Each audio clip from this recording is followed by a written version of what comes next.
You're listening to Co-operative Multiplayer.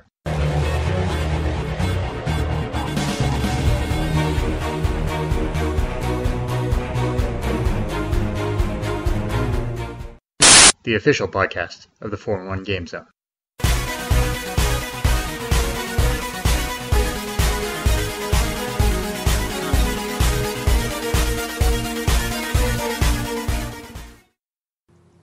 Hello and welcome to another Co-operative Multiplayer Live.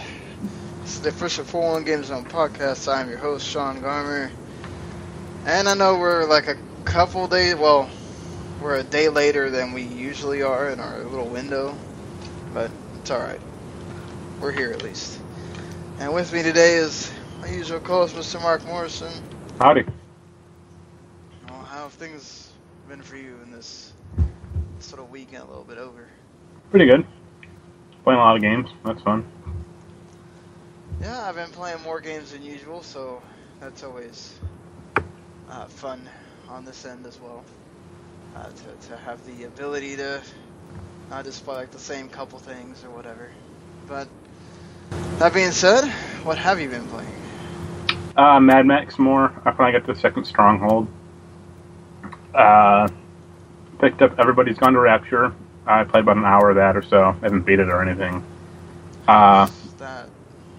It's fine. It's like British Village Simulator 2015 or something. Well, it didn't take long for my kid to come in here and ask. Go ahead. She's just going to be loud. So it's fine. Like, I haven't got too deep into it or anything. I picked up Buzz Quiz TV for PS3. And I'm happy about that. How is that? And what is that? Hey! Shh! Go ahead. It's a game show game. You get like the 4 controllers, comes with it. And I got it for $20, which is good. Because that thing is super kind of rare nowadays. Oh, really? Yeah. When did it come out? 2012, 2010, maybe 2011. Like okay, you can find them. You can find it pretty well, but it has like a little USB wireless dongle because the controllers are wireless. So a lot of like things don't have them. Like the box sets don't have it. So that's kind of annoying. I beat Life is Strange, I beat Tales from the Borderlands, and I've been playing a little Tales of Zestria. So, how's, Tales from the... How did you like the ending of Tales from the Borderlands? It's fine. I think I much prefer Life is Strange. I think it just has a better story, even though it doesn't explain a lot of what's going on. Borderlands just got kind of... It turned into a Mega Man, like a Megazord fight. Awesome. Now I have to play that for sure. Like you literally your characters. Well, you have to set up a team, but your team basically gets inside of the robot because it gets bigger, and it's like in the chest of the cavity, and like even everyone sits up like how they did in like the old Power Ranger shows. Oh wow. That's and like awesome. Each character can has like a move set they can do, and the robot can like transform. Wow. I love how that's just this. Man. Now when I like go play it, so so it just ends like that, like just. Pretty much, yeah. Like the vault opens up, and that's about it. Nice. Yeah, I like Life is Strange more, though. Like, it just had a better, I guess, narrative. Some people are pretty down on that episode, though, which I find kind of interesting. Because it has, like, a really weird stealth sequence. It's not bad, and it's pretty simple. I mean, compared to most things, but people just really seem down on it. Sorry. That's fine. The kid decided to get right up to my face and had to tell me that. I was like, okay. Alright, her tablet apparently ran out of battery. She was watching Netflix on it, and she just comes in and goes, "Hey, what happened to this?" I'm like, "I guess you don't understand the point of it. It has a battery life," and it goes away. Okay, so like, did they say why they're down on it, or? Mainly the stealth sequence. They didn't like it, and it's basically you're in like areas where like there are two guards patrolling, and you have to get to the lighthouse. It's pretty long. But it's like, it's a non-fail state. Like, you can't fail it. Like, if you get caught, you just rewind time, so who cares? Right. That's... yeah, that doesn't make any sense why... Is like, the stealth just seem really awkward with, like, the rest of the game or something? Not really. I mean, it's, you know, they've done stealth sequences before. I think in episode... 4 they did it. And that was fine, too. Like... They have flashlights so you can see when they're like, you know, when they're by you or like when they're like focusing on you, so it's not hard. Sometimes, you know, it's weird what reviewers will find awkward.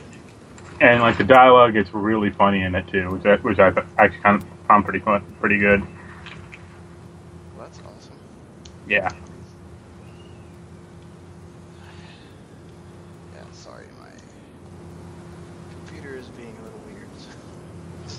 Trying to figure out what the hell's going on with it, but yeah, it's just not want to work for me. Okay, anyway, so yeah, because you played a lot more of Zestria than I have. Yeah. I kind of just started playing it today, got an extra character, and then had to start doing stuff. What do you think so far? It's a very classical style RPG, like for good and for bad. Like the battle system is just weird because you can just power your way through anything, and they want you to do specific things. But it's like I don't need to sidestep to get more, like, you know, attack power. Like the game is not that hard. Right. But it runs pretty well on PC, so that's good. Like surprisingly well, actually. You know, that's traditional, but it's still good. Like that style of game certainly still has a place. Yeah, it seems like people are dogging the fact that it's like old school and all that. I mean, does it, as you power up, does it feel like the enemies get harder, or does it feel like just really overpowered? Or? No. Well, in areas there are like, I wouldn't say like boss fights, but there are like, it's like one super strong enemy that you can clearly tell you cannot mess with. So you kind of that kind of keeps you on your toes a little, but for the most part, you can kind of just power your way through like the basic like wolves you fight, or the, you know, like the workmen and stuff like that. Okay. I just, you know, for people that are maybe not Tales fans, but are RPG fans or whatever, is the story really good then? Because there's got to be, if it's one of those where, you know, you're sitting there and you're just powering through everything, and you only have to worry about the boss. Does it make it like? Are you still interested in everything as it's going on, or? I'd say the story's probably pretty predictable. Like it's the whole like, you're a young boy and you read about like this old historical hero character, and you magically somehow become him and are on your way to save the world. Like that's not new, but the character interactions are decent enough. Like I just unlocked like the Earth spirit. Her name is Enid, and she's basically Daria Morgendorfer from the old like Daria show. Awesome. So like, what do the spirits do? They're just like your summons, or? No, like you can go into battle with them. Like at present, I have 2 human characters and 3 spirits. And you need a human character to anchor a spirit into battle. I think you can only have 4 characters in like the battle at any time. So you can kind of switch them in and out at will. And like, it's a lot of like resistance characters or like resistance boss fights. Like this monster will be like have water weakness. So if you switch to like your water spirit, they can attack you, or they can attack it and it'll do a lot more damage. But you can also combine with your spirits into like more powerful forms. So like once you do that, you can just unleash on them. Okay, that sounds pretty fun. If you just got to like the first spirit pretty much, so you haven't gotten to that part yet, but you'll get there soon enough, trust me. Awesome. And there's like a whole meter governing it, so you need to like power it up a little, and it's just like it's fine. That seems to be the thought of the whole game. It's fine, but yeah, I have it too. I'm doing the review. It just got kind of sent to me. I was like, all right, whatever. Now I have to write a bunch of things, which I just need to find the time to sit down, and I probably just need to go in through the whole thing of just, okay, a little bit every day I need to find one thing to write. I need to just go ahead and get the Rock Band one out, because that's the one I don't have to do any research for or anything. I already know that thing top to bottom, and then just start working on the other ones. I've never done an actual, like, Telltale one before, so having to sit there and tell the story without having to tell the story and try to really assess what is pretty much like a press a button to move along game is a little weird for me. But yeah, that being said, I am also reviewing Minecraft Story Mode Episode 1, which I finished. I mean, I don't play Minecraft at all. I've watched children play Minecraft. I've watched, I wonder if I don't know if my kid's tablet is really not that powerful to do a whole lot. I don't know if it could really run Minecraft or not. I probably should see if it could.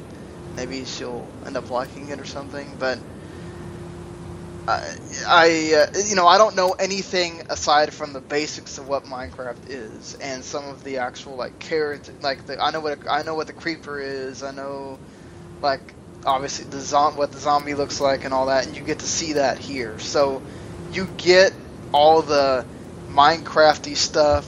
You get to basically build certain things when the story calls for it, and the characters will tell you what you're supposed to do. So it's not like the only thing I will say is they could have left that part a little open so that maybe it actually becomes a puzzle instead of basically walking, holding your hand through it.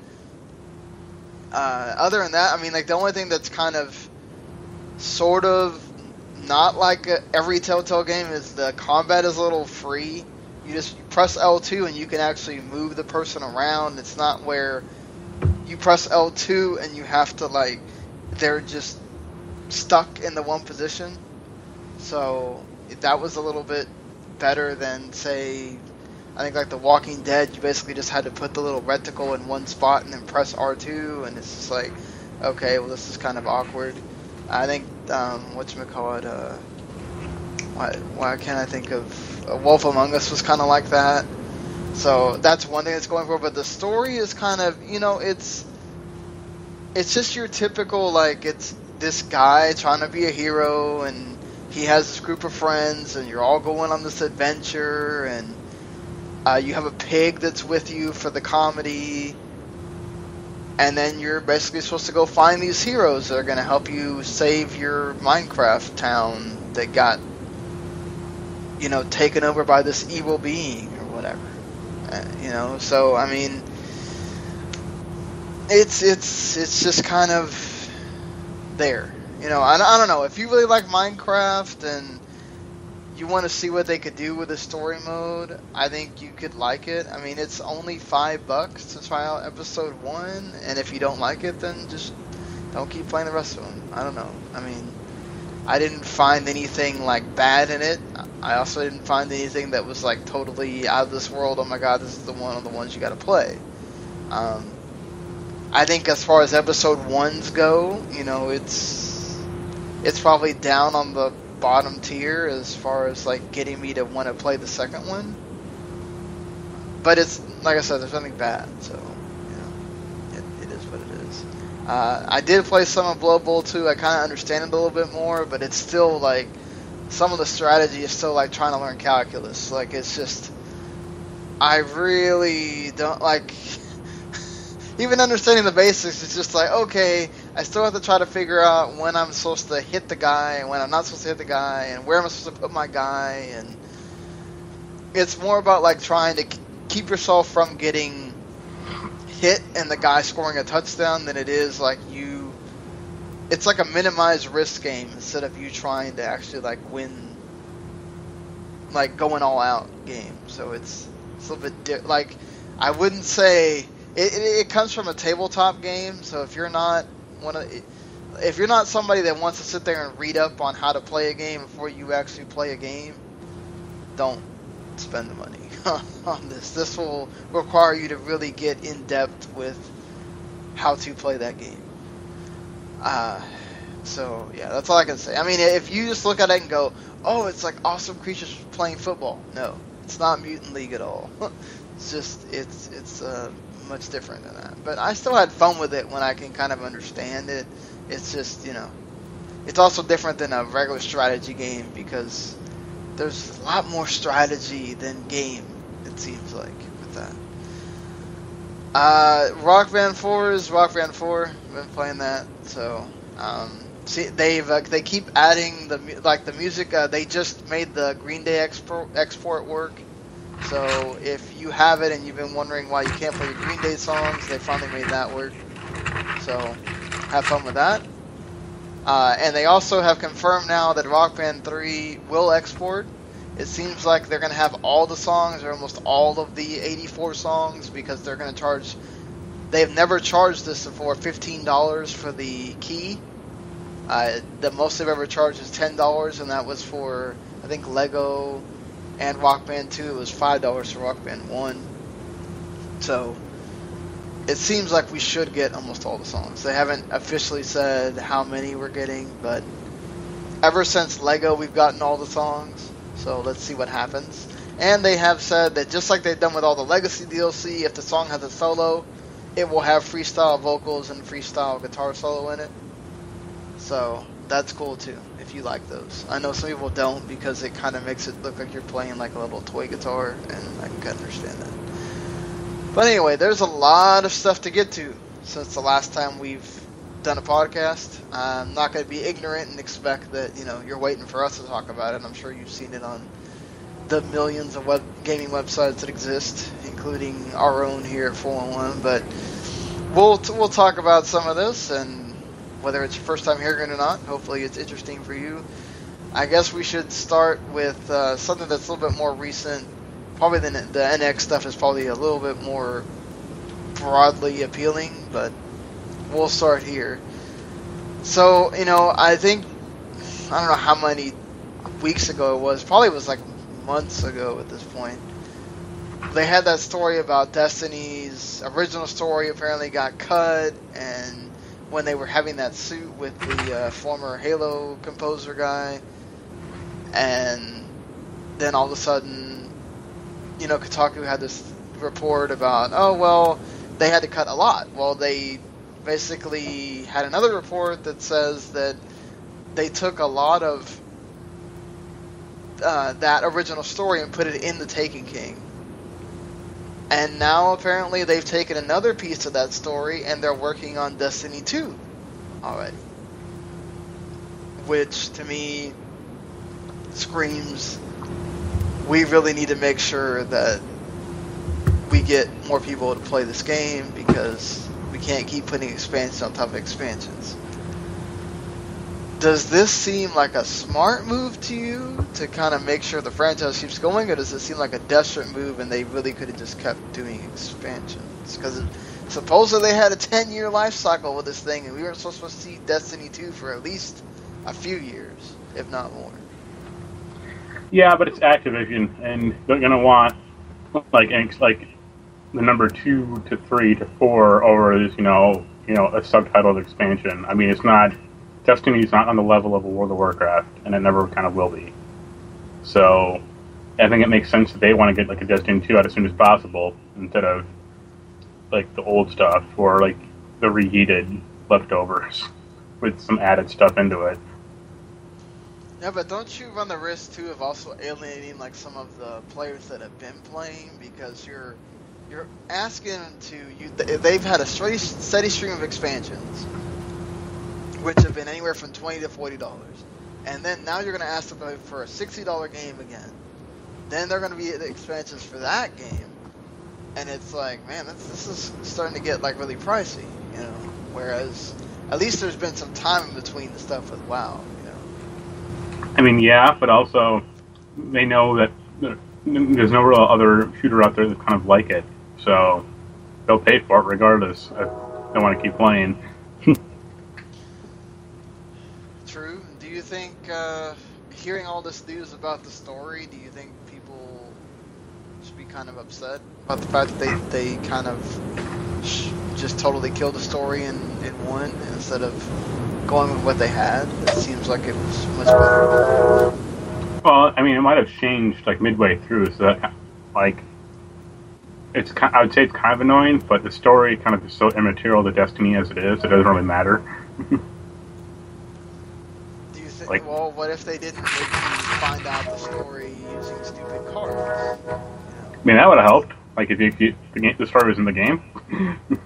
Yeah, like this is the same thing we just talked about with Final Fantasy 13, right? Like if you tell the story through the characters instead of telling me, hey, not only, and one thing is like, it's not even that like at least the encyclopedia in Final Fantasy 13 was in the game. You could go in the menu, press a button, and all the stuff about that was extra to the story is there. They're asking you to go online to a website with cards that you pick up in the game. So you may not even pick up all the cards to learn about this story. That doesn't seem, I don't know, that seems really backwards to me. Oh, like, sure. Who really ever thought it? Who ever thought that should work? I mean, has that really ever worked for you? Like, I know there have been other games where they try to get you to, let's get extra stuff so you can, like, here's some scrolls, read this to get the story. Like, does that work for you at all? The only game that really works with me for that is Assassin's Creed, when they have, like, the whole, like, Animus journal thing, or system, whatever it's called. Like, I'll typically read those, but that's about it. That's not integral to the story, like, whatsoever, for the most part. That's just historical backstory. Right. Well, I mean, they're the Assassin's Creed Syndicate out there. Well, I think it's out there tomorrow, right? Yeah, tomorrow, Friday. Well, the reviews are apparently nice for it, so... Better than Unity. Well, I mean, you don't have to do much to be better than Unity. So, that's not saying a whole lot, but are you encouraged at least? I mean, yeah, but I'll have to give it a shot on PS4 because my PC probably can't handle it well anymore. Fair enough. I hope they get a review copy in, but I doubt it. We shall see. It might be one of those that Adam kind of decides, let me just do it so I can get it out there the day of or something. Which I don't blame him. He did the Guitar Hero Live review pretty quickly, which I disagree with him on the whole GHTV thing, but we shall, and I'm not the only one, but it seems really divisive. That's what's so funny about it, because they give you enough stuff, but they also have they have microtransactions in there, and they almost make it to where you kind of have to do it sometimes, because... Well, it's kind of like the Rock Band Blitz stuff, isn't it?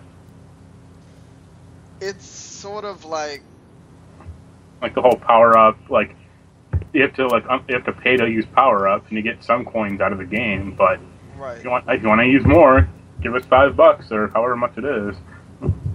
Yeah, exactly. If you want to... I mean, I think the price, if you want to use the whole thing for 24 hours for a party, is not bad, like $6. But still, the fact that, like, you never own anything outside of the 42 songs that are on the disc, that's just... I don't know. Maybe it's because I'm a rock band person, and I'm so used to, like, I'm not that kind of person, like... I mean, I'll use Spotify, because I'm not so big into owning CDs anymore. You know, and I don't really use iTunes and all that, but like for the songs that I play on Rock Band, I want to be able to play them whenever I want. And for me, like just basically renting the song for however long it is for one play and not even getting the option to, hey, I like this song, let me play it and try to get better at it. Nope, can't do that. I gotta play this little token or whatever, and it seems rather like as soon as they get more channels, it just seems more money they can make, and it seems really like just very Activision-y. We're just let's try to make more money out of this, you know. So we already talked about, I think it was last week, with the whole what was it? The emoji things with Destiny. Yeah. You had to start paying for those and all that. So, well, that being said, I mean, would you consider even checking out a Destiny 2? No, because I haven't played Destiny 1. I still only have that, like, you know, where I rented it and played it for a few hours. I mean, I would kind of check it out. I liked it.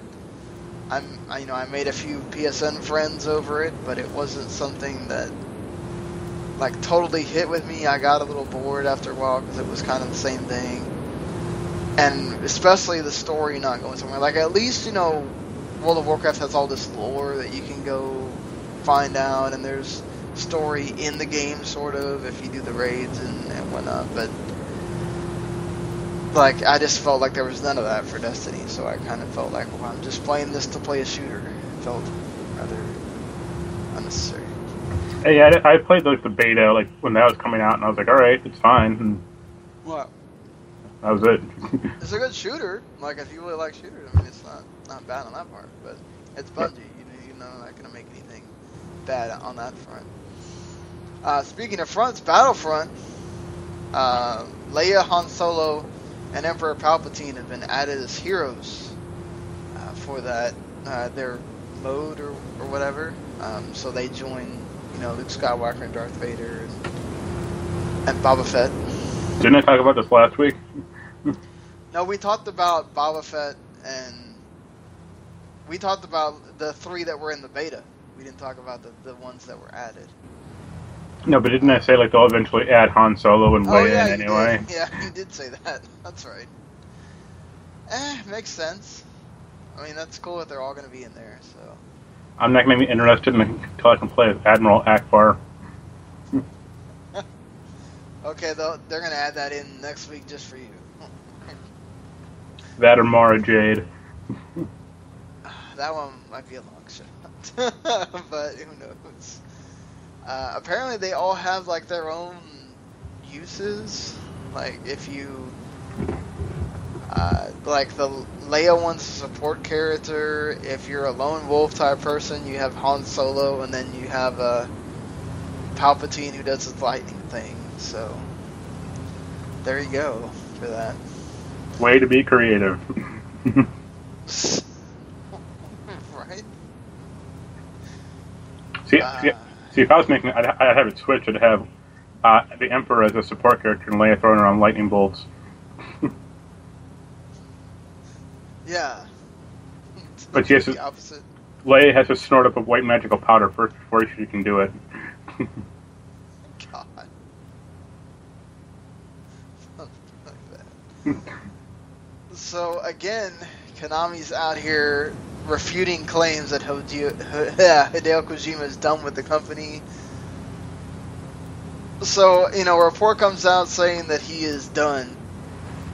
Then all of a sudden Konami comes out and goes, no, he's still an employee. He is on vacation. Do you think he's really... Well, I had 2 thoughts, and you're going to like both of them. The first thought is are they gonna fire Hideo Kojima VFX on his wedding day? Yeah, exactly. And the second thought is it basically is like the CM Punk thing from like a year ago. Like, but he didn't quit. He didn't get fired. He's just on vacation. He was in sabbatical for a while, and then, 3 months later, 5 months later, or whatever. Like, no, I left it just later. Yeah, it's true. I just like the fact that Kojima's not saying nothing, though. It's just, whatever. Think what you want. I don't care. I mean, I'm done with Metal Gear. You all love it, so whatever. Just... Well, his non-compete ends in like December, so I expect like the day after it ends, like he'll announce his new game or new project or whatever. Yeah, that would be awesome. He'll announce he's getting into the leather coat making business. Of all the random things. Maybe they're serious and like he is just on vacation. When he gets back, he'll be a janitor or fixing the pachinko machines up at Konami. Hey, you never know. It's quite possible. I mean, Konami really doesn't want you to think that he's gone from the company. I mean, for a company that's clearly going to mobile games, who cares? I mean, well, they care because when that happens, the stock price is going to take a tumble. I can't imagine the stock price would just already take a tumble just based on thinking that he's gone. Sure, but that's not. I mean, they can always say it's rumors or speculation. Like once he leaves, that'll happen. Right. So the MPD stuff for September got released. PlayStation 4 is again the top-selling system for the month. We can just kind of keep going with that. I mean, that's not going nowhere. But apparently, what is it? The hardware sales dropped 23% from the same period last year, and now instead of 50% higher, the console sales are only 40% higher than the combined almost 2-year total of the PS3 and 360. So it's dropping a little bit, but I think it's just kind of evening out at this point, and then that'll pick up again by the holiday season. It's getting to the point, I think, where a lot of people just already have the system. I mean, how many more? I think by the time we get to the holiday, we're going to start getting to the point where people that are just buying the system now is just when a certain game comes out and they go, okay, I want it. You think it's that, or it's just we're at a kind of a down period over the holidays? I mean, we might be at a down period. I mean, they'll always swing back up for the holidays, especially for because of the PlayStation going cheaper or just bundles and stuff like that. I mean, it might be down now, but it'll flow back up soon enough. Yeah, I mean, I'm sure once they release all the, I'm sure Microsoft with all their bundles, and I'm sure they might do something special for the holidays, and then Sony, I'm sure, will do the same thing. They'll be going back up. But Nintendo. Oh well, that means before I get out of Sony, apparently Until Dawn is going to have an on-rails shooter called like Rush in the Blood or something like that for VR. So it's going to have nothing to do with Rush of Blood. It's an on-rails first-person shooter being made for the Morpheus or Sony VR or whatever the hell, PlayStation VR. It sort of has nothing to do with the Until Dawn. They're just using the name, and that's a little weird. Like, do you think that the name really just needs name recognition that much? I mean, apparently there are jump scares and stuff like that, but I mean, the game actually did pretty well, so why not? If they can attach it to maybe get the name out a little better, that'd probably be good. Yeah. I mean, Rush of Blood kind of, I guess, is, as long as it makes sense for VR, to all Rush of Blood to the head, because it's all, you're wearing as long as you get more Hayden Panettiere wearing a towel, I'm happy. I'm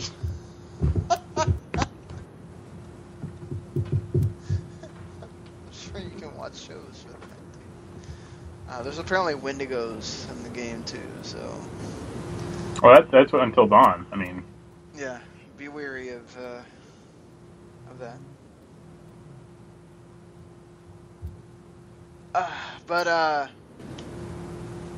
Yeah. Anyway, I think the other thing that Sony did that was a pretty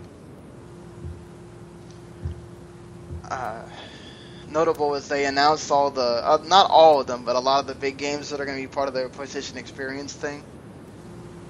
It's that's going to be on December 5th and 6th. It's the second year they're having this, Of course, like all the a lot of the big publishers are going to be there. You know, Square-Enix, EA, Naughty Dog, Double Fine, Ubisoft, all that. They did like lists, you know, like apparently Amplitude's going to be there because they're adding to the set list, so they delayed it a little bit, so you'll get to play that again. A lot of indie games, even like Darkest Dungeon's going to be there. You got your Distance game is going to be there. I forgot. I got some kind of the Sword Coast Legends people just sent me a review code in the email. I was like, how do you even know I wanted to play this game? Okay, whatever. A lot of this seems, it's not anything like you'll totally recognize, but at least they have a lot of games listed on this.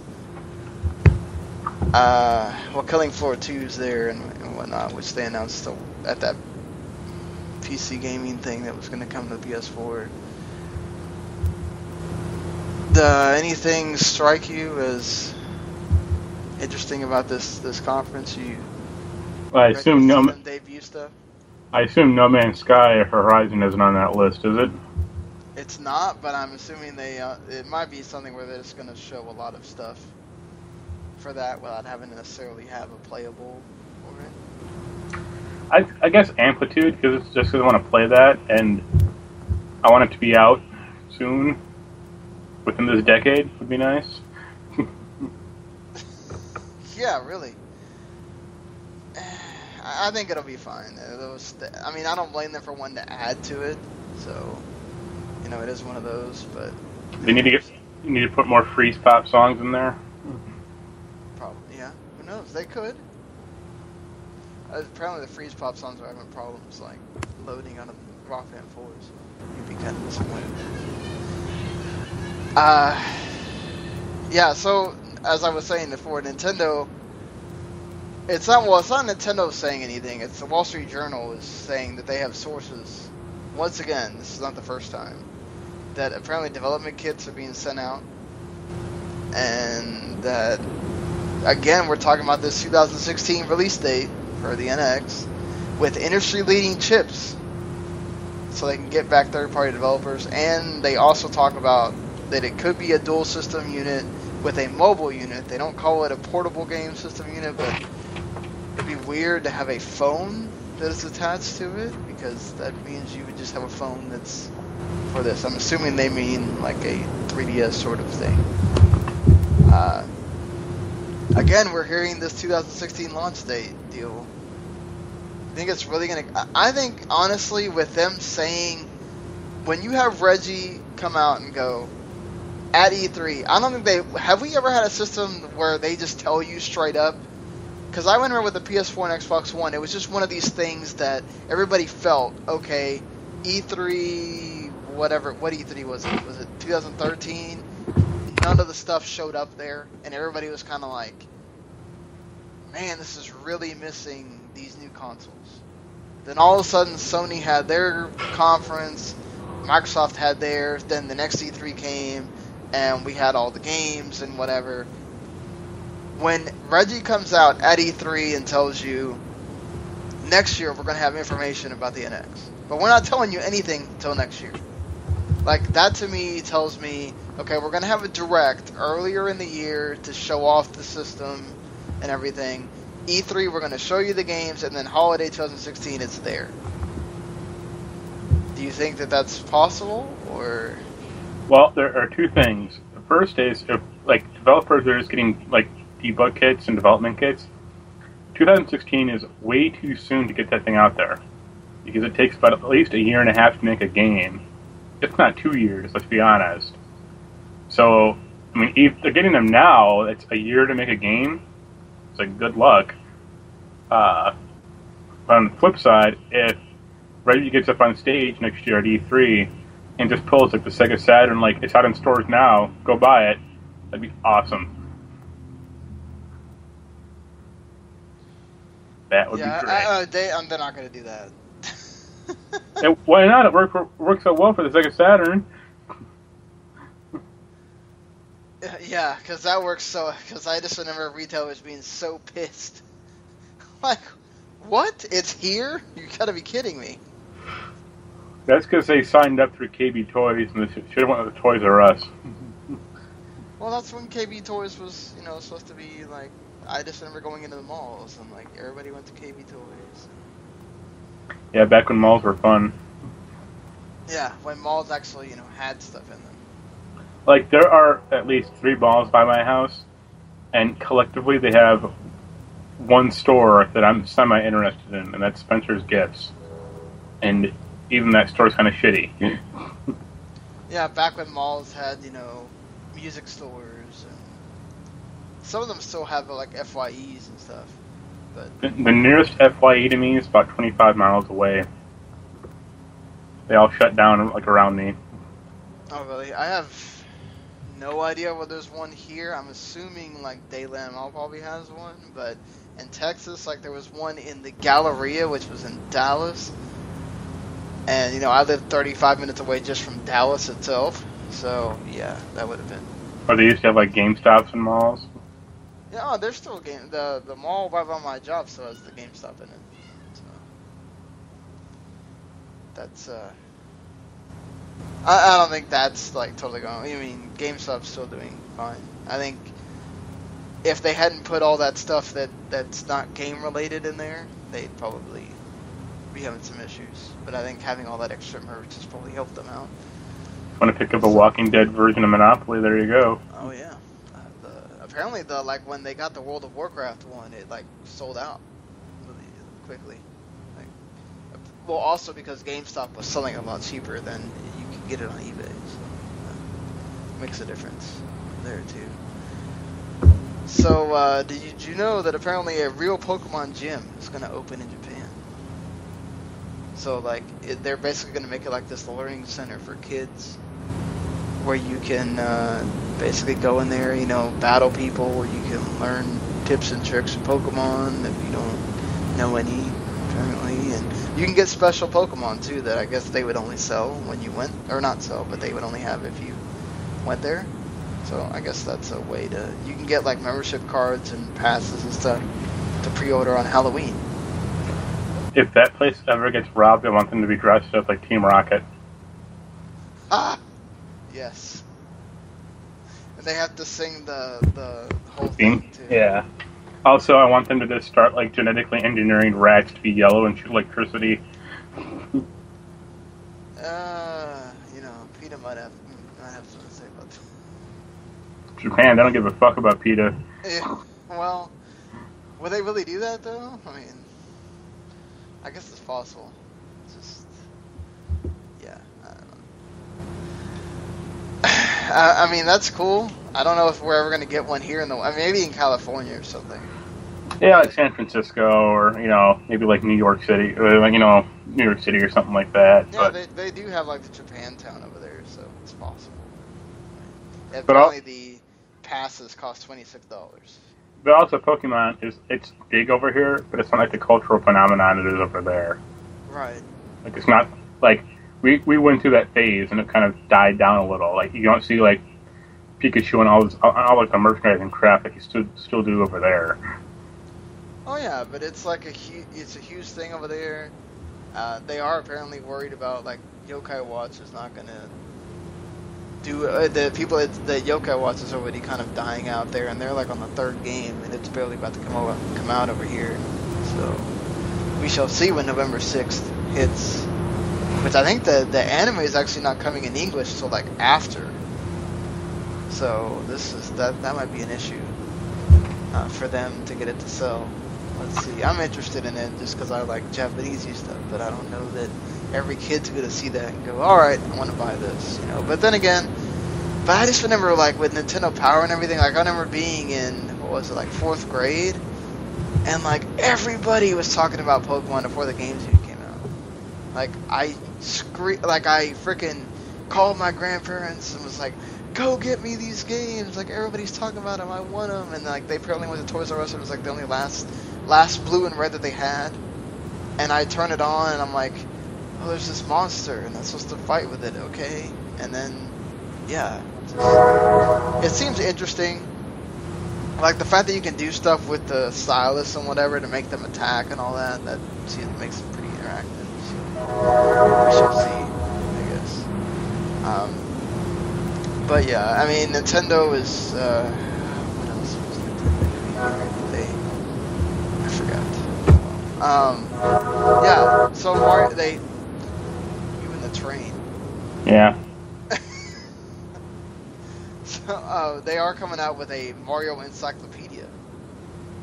Are you, Am I gonna find the timeline of Mario? apparently, I would assume if, Is it gonna be like, well, when Mario pulled the Master Sword out, it created a split timeline, and this one he fought Ganondorf, and this one he only fought Ganon.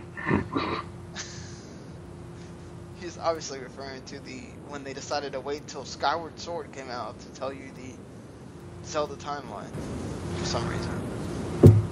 Well, they did that like Hyrule Historia thing. I think that was like right before it came out. That was like a 200-page book or something. It was like, this is the timeline of Zelda.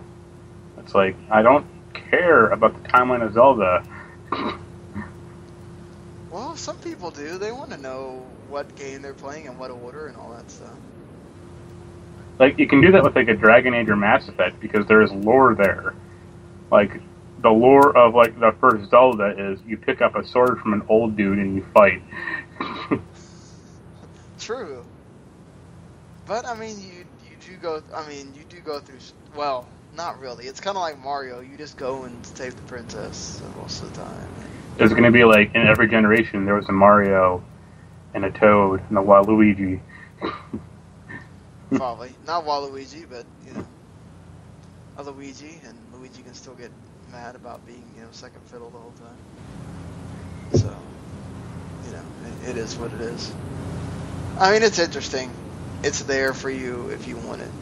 But, I mean, that'd be cool if they like get into like the early like Jumpman stuff, or I'm assuming if you're making an encyclopedia, they're going to tell you all about it.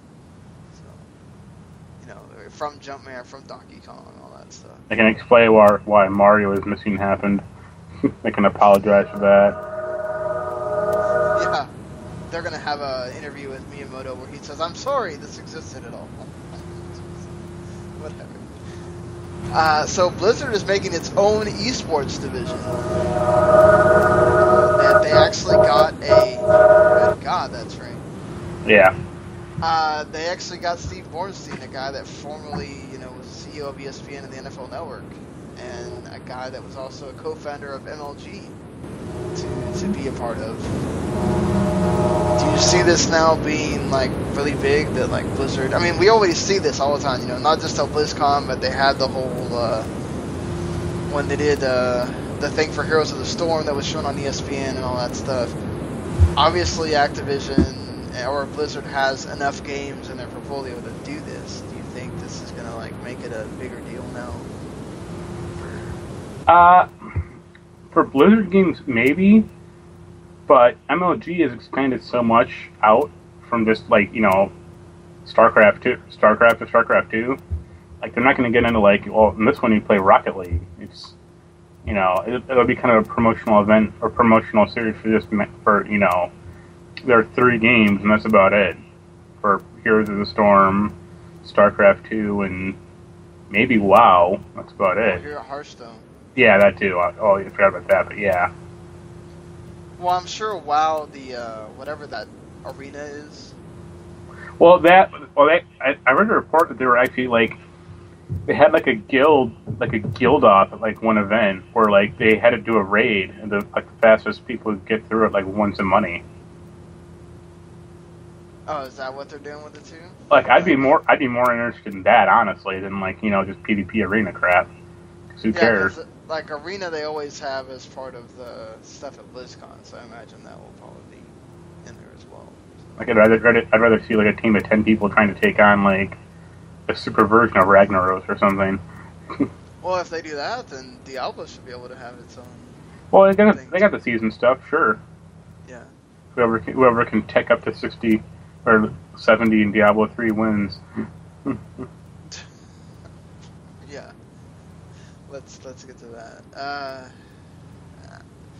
I mean, it should be cool and also apparently Linkin Park is going to close out BlizzCon. So, I mean, that's one of the 2 concerts I've ever been to in my life. Linkin Park's cool and all, but Yep, when I think Blizzard, I think Linkin Park. Yeah, I mean, they had Metallica last year. That much. I get it though. They're trying to go for a different kind of crowd there. They'll have Mike Shinoda as the final raid boss in World of Warcraft.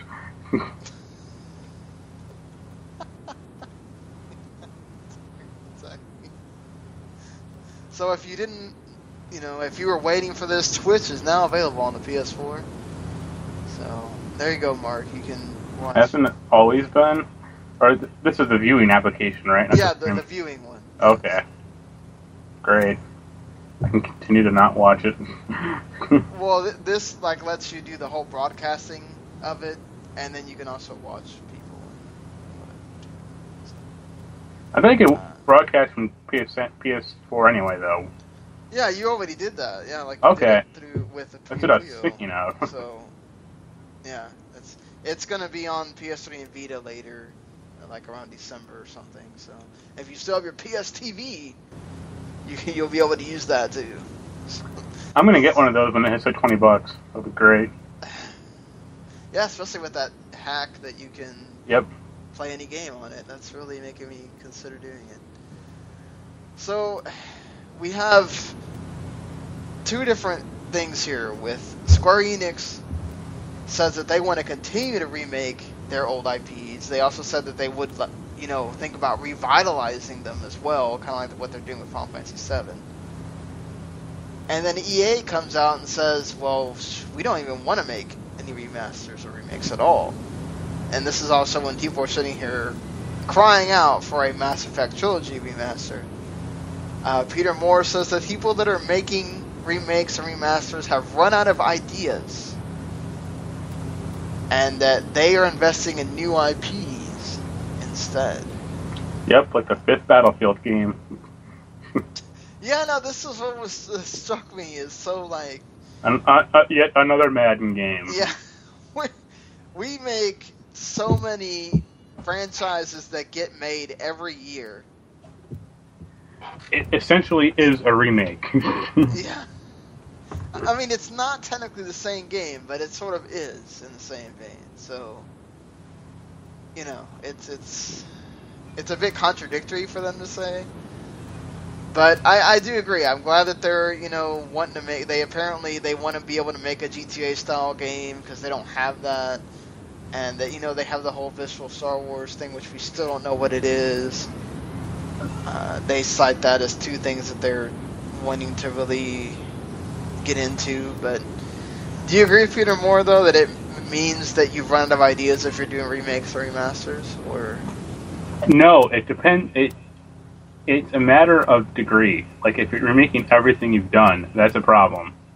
But, Square is going to do their Final Fantasy VII remastered thing, a remake, that's going to take a lot of work. A lot of work. And Square says they're going to keep doing the whole thing, putting games on mobile and on PC or whatever, and that's cool.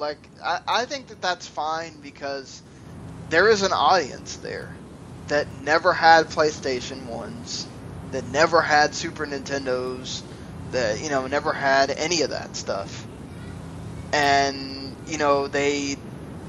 they now only play on a PC, or they now only play on mobile. So you open that there for them to be able to play those games, and maybe there's a new love for that game and whatever. I would hate the fact that if you're going to revitalize 8 and 9 for some reason, and you're not going to put them on the other systems, that's kind of a slap in the face to people that did own the previous versions and do kind of want to see what they would look like in a new format or whatever. But it's just, I have no problem with it as on that aspect. And if there's obviously different franchises that they could bring back to life, say, Vagrant Story or something. The reason EA can't do that also, just bring back stuff, is because a lot of their stuff wouldn't play well nowadays. Like what though? Well, I mean, obviously not, sports franchises and stuff like that, but let's see. Cyber Tiger, they can bring that back. Yeah. They can do a remaster of Dante's Inferno. That was them. Fuckers. I mean, they do co-publish a lot of stuff now. It's not even theirs for a lot of it, so. That's the thing too. What they're making, as opposed to like what they're like co-publishing with somebody else, is different than what they used to do. Even back then, they were doing stuff like that. So I don't know if they have a whole library of these just great games that weren't annualized that you could just decide, okay, we're gonna remake this now. So. They can bring back James Pond. Oh yeah, that just totally runs off the tongue there. So we also have, even though one of them has told us nothing and the other has told us a lot, Fallout 4 announced they're going to have a season pass, even though they haven't even worked on what's going to be in the season pass. They're asking you to pay $30. Now Tomb Raider, they are asking you to pay $30 for an endurance mode, a new tomb where you get to explore houses of ancient terror, and some other in-game content, whatever. And there's apparently going to be expedition cards you can get, and a score attack, and other stuff. So, are you interested in any of this that they're going to have in? I'll get the Fallout one. I'll probably not get the Tomb Raider one. I mean, it's better than making you pay for a bunch of multiplayer content that nobody really wanted. Yeah, but also the Fallout 3 DLC was largely pretty good. Yeah, they had some cool expansions. Skyrim had cool expansions too, so I imagine Fallout 4 is going to have the same thing. Yeah, so there's at least a history that they can do well. A big one for both of us, because I really love this game. I have it on PC as well. I think you do as well. Sega trademarked the new Valkyria Chronicles. Interested? And also, I mean, sure. If it comes out to America, it's like, on the PC, that'll be good. If it's just like another Vita game, then fuck them. Well, I don't think they're making another Vita game. At least not by itself. That'd be just really dumb. Because that was the problem with like Valkyria Chronicles 2 and 3. It's like, well, here's the PSP version and that's it. It's like, great, thanks. I don't even think Valkyria Chronicles 3 came out in America. The second one? Third one. There's a third one? Yeah, exactly. Yeah, I didn't know there was a third one at all.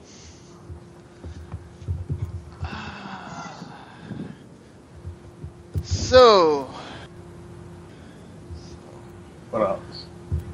I saw that Tony Hawk Pro Skater 5 on 360 will be delayed. Oh god. I- Basically what's gonna happen, didn't this yeah, so they're gonna do the same thing like with Mortal Kombat, right? It's just gonna get canceled. Yep. But the difference is that Mortal Kombat was originally a good game. Yeah, it's just, I can imagine if I can't believe they're actually saying that they're gonna try to fix they're supposedly trying to fix the PS4 and Xbox One versions, and because they have to do that so bad, that they're going to just totally delay the 360 and PS3 versions. So you can pretty much... They need to just remaster Tony Hawk 3 and maybe Tony Hawk Underground 2. That's about it. And give them to people for free. Like, if we detect you have a Tony Hawk Pro Skater 5 save on your system that's far enough into it, like 25%, you're going to get these two games for free.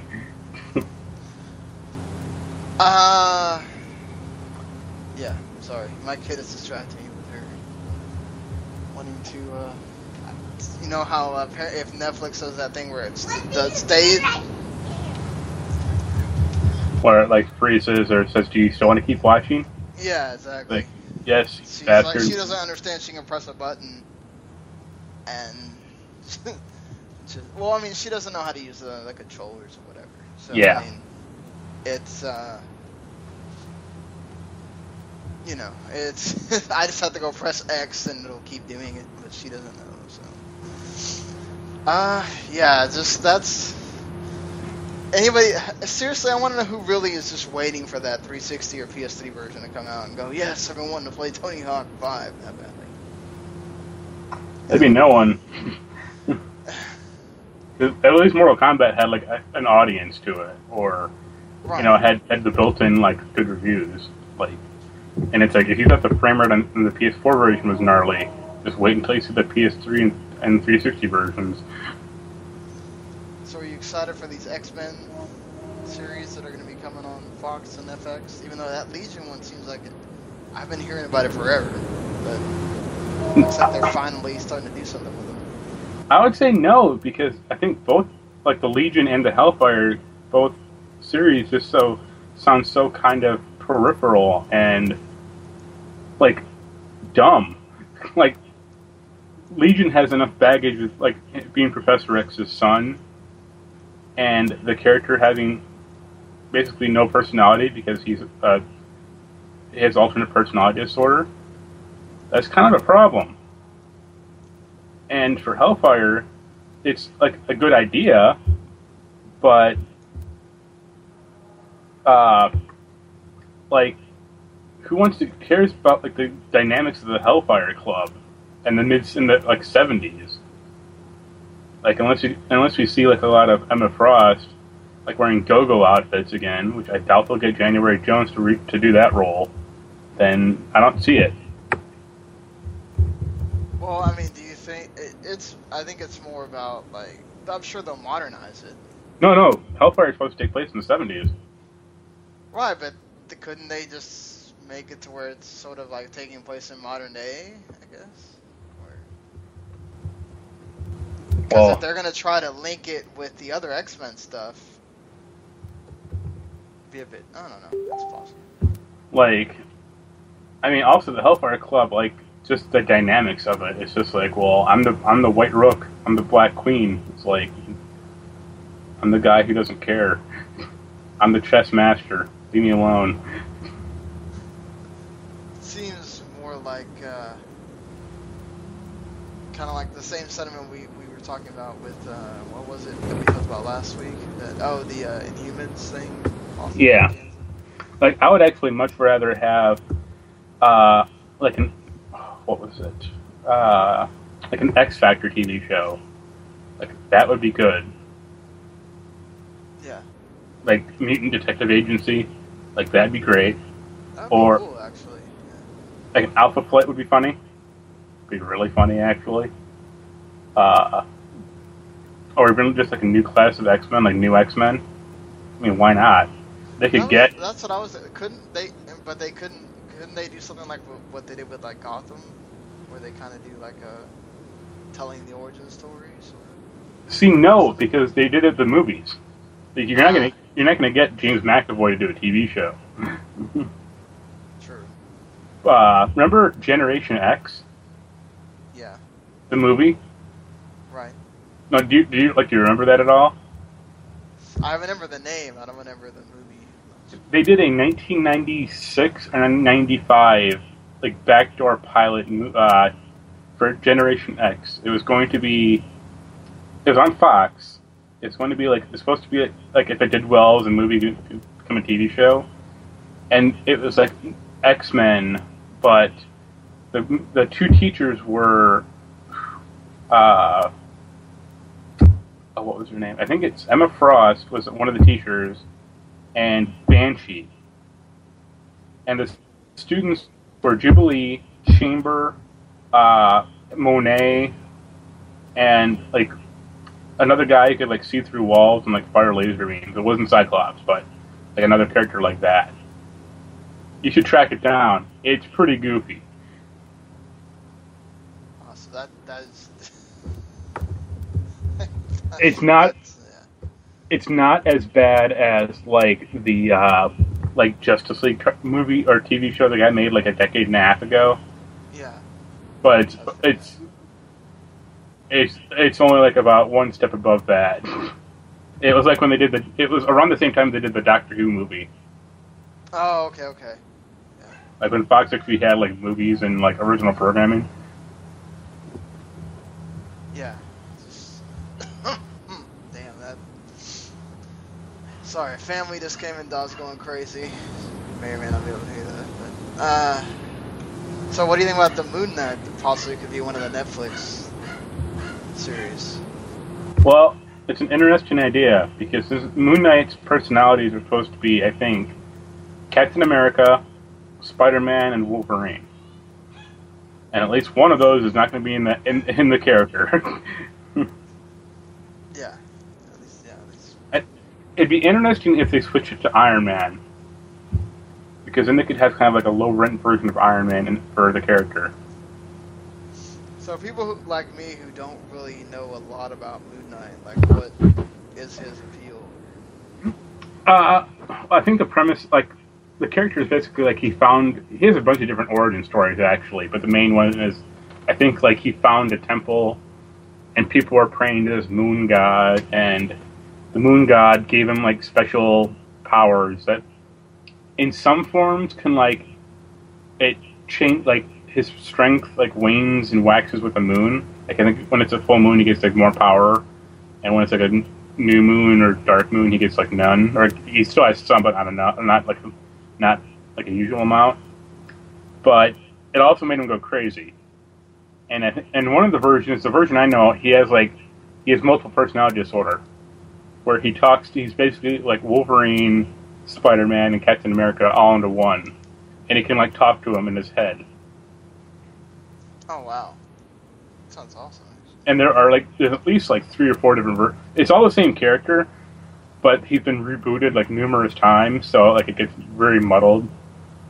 So I'm not sure like where he is now, but he's also like he's not like, you know, like Tony Stark rich or like Batman rich or anything, but he's like a CEO of a company, and he has like a bunch of like special like technology that can help him out. He'd be kind of like Night Owl, I guess, from like Watchmen. Okay. But yeah, I mean, there's kind of a lot of humor in the character. Like the moon god can talk to him, and he's just very like arch and sarcastic.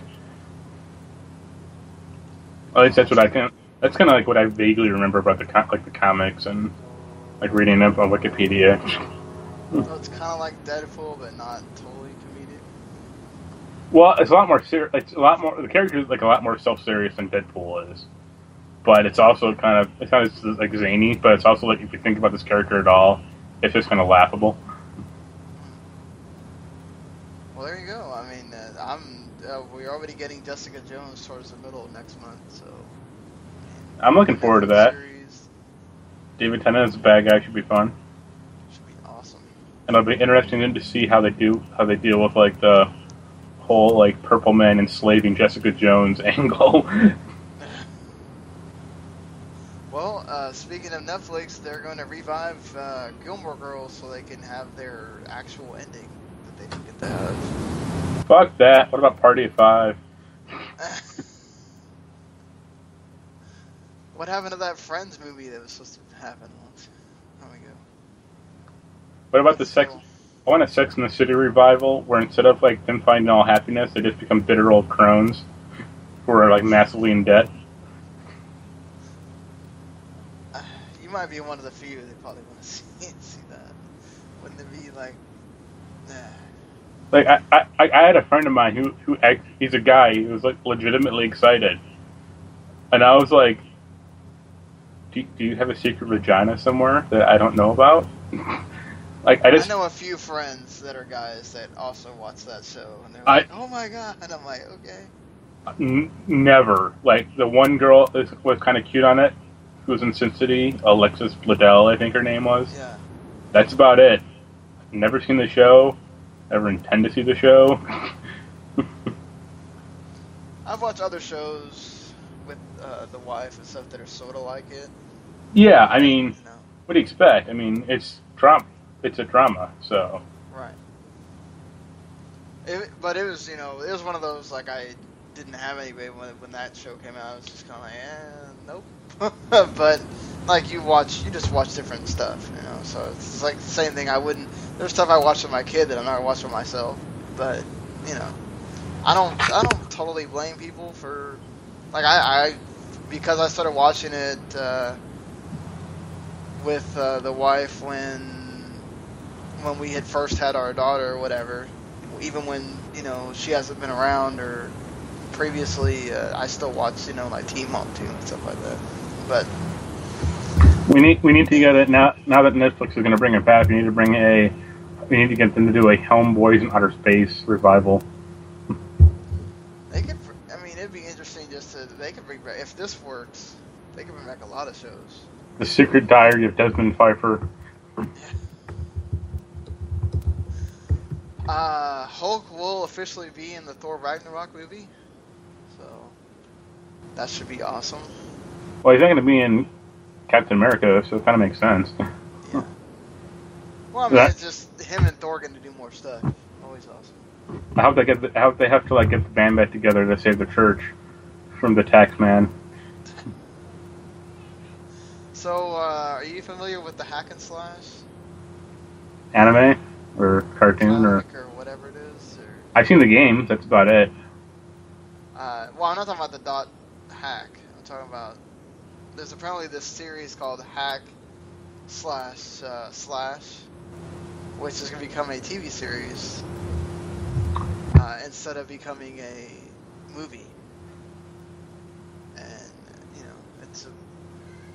it's apparently about a girl named Cassie Hack who becomes like this killer that hunts down all the killers that are kind of like, if you had somebody that actually went to try to kill Jason and Freddy Krueger, and I'm like, what she does.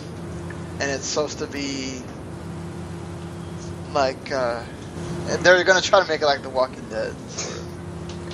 Ever heard of a comic called The Boys? No. I want them to do a TV show based on that, because that would be awesome. What is that about? There is a team in The Boys. There is a team that is basically they're basically like the Justice League, and they're like by the Homelander, who everyone in the universe got their powers from like this Nazi-developed chemical in the 40s. So it's like the Beyonder has like a team, but they're all murderers and rapists and commit like horrific they put on like a public persona where they're like heroes, but like they cause 9/11 to happen. Wow. And the Boys are a CIA-sponsored team who also have superpowers who like monitor and take out various superheroes that are like disgusting. Wow, that sounds awesome. Actually. Like instead of like the X-Men, there is a team called the G-Men, and like the professor, I forget the guy's name, but it's Professor Godokin, I think is his name. The reason he has so many different team members is because he's like abusing his team members when they were kids, and they developed like Stockholm syndrome. And it's like, this is weird. It's also really funny, but this is weird. Like their Iron Man equivalent, he has a massive tumor in his brain, and he dies when a wheelbarrow full of bricks falls on his head. But he thinks he's having sex with a massive meteorite to save the Earth. Wow, that's a lot. So, do a TV show based on that. It was Garth Ennis wrote it. It was like 80 episodes, or 80 issues, I should say. I could see FX doing something like that. I could see like HBO doing something like that, because this was like they had a spinoff, or they did like a miniseries called Herogasm, and that kind of tells you all you need to know. Yeah, that is so good. But like they're doing that Preacher show on AMC, and it's like, how is this going to work? I've been surprised sometimes with some of the stuff they let them do on AMC. So yeah, but there's like a lot of violence and nudity and language in Preacher. Well, they probably won't show anything, but they can still do it. Like Mad Men had a ton of Don Draper sleep with people, so they just don't show any of the nudity or show. There's only a certain amount of violence they can show or whatever. It'll be a toned down version of it. I think it's more just getting to tell the story and see it done on TV is going to be what draws people. If it does at all, it could be badly, but I mean, when The Turn still got a second season, I am one of those that whenever AMC does an original series, it just seems never to fail. I think the last thing was, I didn't even know that this was being done with movies now, but apparently Paranormal Activity 6 is only going to release in a certain number of theaters because they now have a new video on demand thing that if it hits, if it goes down to where it's only in a certain number of theaters, when the whole hype starts dying down for it, it can go on video on demand legally. So like a bunch of the chains like Regal and Cinemark aren't going to show the movie because they don't like the fact that when it starts dying out, it's going to just immediately go on video on demand, and then it's going to cost the theater money basically to be showing it to no one. I think it's if it goes under like 300 theaters or something like that. So once it goes like a couple of weeks after it hits 300 theaters, instead of the 1350 that it'll start at, it'll go on video on demand. So apparently that pisses Cinemark and Regal off, so they're not going to show it, but AMC and a few other places are. So you'll still be able to see it, just, if you don't have an AMC around you, or a Cineplex around you, or something like that, then you're kind of screwed, but I don't know. I mean, do you think, apparently also the Scout's Guide to the Zombie Apocalypse is going to have this problem too? You think we're going to start seeing this now more often, where like because of these video on demand agreements, where it's starting to affect the theaters now with how quickly they're putting it there for download? I mean, I like my theater that I go to, but it's also only like $4.50 for a show, which is fine. But most theaters now are expensive and annoying to get through, and people just want to like hang out at home and watch the movie like by themselves or like on their big TV. Yeah, and just pay the price of the movie, not have to pay the price of whatever they want to charge you. And of course, you're going to be sitting there for 3 hours, so you're more inclined to buy at least a soda. I know for myself, I can't get through the 3 hours without at least having something to drink. So it makes me where I have to buy the soda at least. I'm not a big popcorn person, so I can do without that. But just that's why you need to start smuggling in your own stuff. Carry a flask with you. Yeah, exactly. That's why it's good sometimes, if when you go with the wife or another person that has a purse, so you can just put stuff in there, and then you can just eat it. Just carry a book bag with you full of like 7-Eleven stuff. Right. I don't even. I've like so behind. I think I saw the first Paranormal Activity in the theater. And I saw the second one. That's about it with the Paranormal Activities. So I'm surprised they got to a 6. Well, they're up to like Saw 7 now, so I'm not. They're still they made a Saw 7. They made a Saw 6, and they're trying to work on a Saw 7 now. Okay, I saw Saw 6. That's wow. That's amazing. Even though, didn't they just have the director, whoever it was, come out and say it should have stopped at 3? Yeah, probably. Just like Mythbusters. Yeah, Mythbusters is now finished after next season, so it's sad. I always liked that show. I didn't watch it all the time, but they had a video game one last year, so I liked the show in principle, but around this like 5th season, that's where I kind of lost interest because it just got too silly.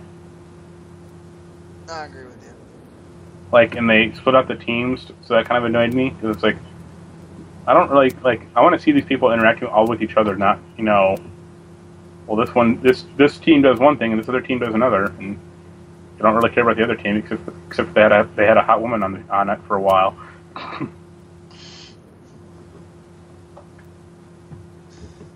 That seems to be like a lot. Like, I think what really the show and they go, oh, it had a hot girl on it. All right, watch it. I think what really broke me on it was I think they did like a Mythbusters episode like based on the Matrix 2, and it's like you guys are really dumb, aren't you? Like the Matrix, aside from it being a fictional movie, it takes place in a fictional reality. It takes place in a computer. Like, are you idiots or what? What were they trying to disprove? There's a scene in the Matrix 2 where like two semis hit each other, and Okay. I think one of them like flips, like one of them goes through the other, or like flips over or ripples or something. And like they did that experiment, and I said no, they smashed into each other. Like, reality. Like what? No shit. Right, yeah, that's what it would do. Right?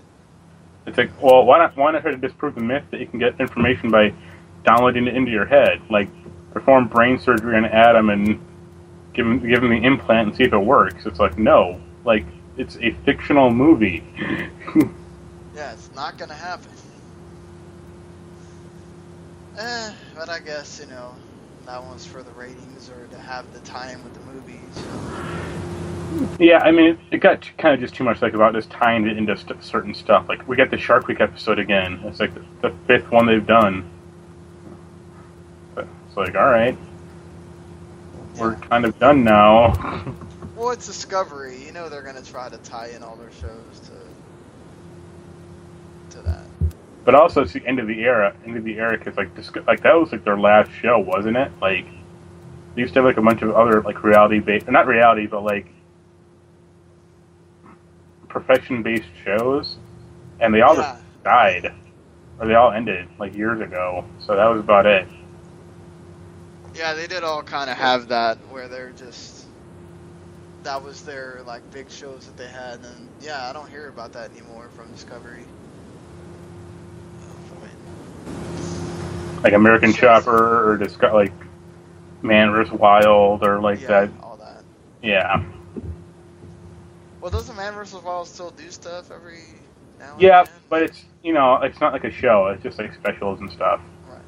Yeah, like that guy that walked the Grand Canyon or whatever it was. Yeah. Alright, so I guess we should end it with the games, the new releases and all that stuff. So we've kind of pretty much talked about quite a few of them, with both of us playing Tales of Zestria and Guitar Hero Live coming out, which the reviews are getting kind of mixed for that. Mark talked about Tales of Borderlands and Life is Strange. Just Dance is what that is. You pretty much know what that is at this point. But next week, and you also got Assassin's Creed Syndicate, which who knows? Maybe by next week, Mark will have received a review copy or something. I know we'll get it for like Xbox One. Yeah. Well, I mean, he can take. I mean, if you say, "Hey, I want it," I'm sure he could get him to get him a PS4 code. Most of the big companies, if you tell them, "I just want the other system," they'll give it to you. Some are really kind of sticklers for it, but most of them not really. Well, we typically don't get a lot of Ubisoft stuff in the first place, so. Yeah, true. We used to. I don't know what happened with that, but I think somebody might have trashed one of their games or something, and they didn't particularly care for that. That's what happens when you're a bit smaller on the totem pole as far as websites for gaming. They don't tolerate somebody going off on a game or whatever. But I mean, as long as you're constructive about what you don't like, I think you just gotta be careful with it. That being said, Halo 5 Guardians coming out next week. I can't wait for that. I'm not buying it on day one, but I'm excited. I'm a huge Halo fan, so. And then you got WWE 2K60, which I just feel so bad for them. Like every time they come out with a WWE game, it's like during some other big game coming out. Their luck never gets. It's always during Assassin's Creed and during something else. So I guess they could pick another week, and they never do. That's on them. Also, it's the same developer, so they get they get no quarter from me. if they wanted to fix that series, you'd give it to someone else. Yep, that's true too. They really should take Ukes off that. The Minecraft story mode is coming out on Xbox One. It's not apparent. I guess the PS4 had like a week exclusivity or something. That's what I played it on was PS4. So, Zelda Triforce Heroes that comes out tomorrow, along with Assassin's Creed. So, I'm big excited for that. Apparently, you can play the game by itself. So, it's not as fun. Really. And the Divinity Original Sin Enhanced Edition comes out next week. So, if you've been waiting to play that on a system, or just get the Enhanced Edition on your PC, you can do that. And of course, I forgot this was coming out, that Darksiders 2 Death Definitive Edition is coming out. Another MX vs. ATV game. Had no earthly idea these were still getting made. I could have swore that RPG Maker was in early access, right? I could have swore that was... No, because like an actual developer makes that, I think. Okay, well... yeah, RPG Maker M5 or M... whatever it's supposed to be. MV comes out, and of course Mugen Souls, another one of those sort of in the vein of Hyperdimension and all that stuff, coming to PC. So there you go. You gonna get that one? Nope. Hopefully not. I will probably somehow wind up for some dumb reason buying it, just like I bought the second Hyperdimension Neptunia. I'm getting I don't know why. that Street Fighter 5 beta starting up this weekend. I got into that on the PC, so we'll see how broken that is. Hopefully it's not. He wanted to wait for that one. So. Well, that pretty much does it for this week. Sorry for some of the weird stuff that's happened on this episode. Apologize, that's not a normal thing, but I normally try to not do this during the day for that reason. But it's kind of just happened that we did have to do it during the day. But, alright. Well, until next week, everybody, enjoy your games, and we'll see you then. We might actually, never mind, before then, on Tuesday, Sony's having that the Paris Games press conference, and they're supposed to show a bunch of stuff there. We might be, it looks like we're going to be, at least Mark's going to be on, myself, and Randy Isbell might all be on to do a reaction podcast. So if you aren't up in the morning at 11:30, or if you live on the other side of the coast like Randy does, and you have to be up at 8:30 to watch it live, we'll be doing a reaction of it, and you can listen to it right after. So there you go. Mark, you did, what was your top? I think top eight Game Gear games. Yes. So that was super popular, as you can imagine. I'm sure it was, and one of them even was the TV tuner. So, That was great. That was awesome. hey, I bet it was for like that time. I mean, when pretty much the only way you can get like portable TV was to buy one of those portable TVs to sort of have one with a system. That's pretty awesome. Think about it back then. So, yeah, we're doing the top 5 Activision games this week. That does not include the Blizzard games. So, if you're thinking about that before we even put out the list, you'll be wrong on that front. There will also be the WWE Hell in a Cell 2015 roundtable, because that pay-per-view is happening this weekend. And yeah, there's a Guitar Hero Live review out there on 401. There's quite a few other reviews that just all came in at once from Mr. Doug Yates. So you can check those out. And of course, the Fact or Fiction, which I'm in. And yeah, 4PC should be up. Well, in the morning. Later when you hear, if you hear this today, it'll be up Thursday morning. So, because it's one of the guys that gave me answers gave them to me like, pretty much 30 minutes after I was supposed to already have it turned in, and I got it in right at like midnight, and Jeremy was like, yeah, we already got something, don't worry about it. Yeah. Alright. Alright. Well, later everybody. Later.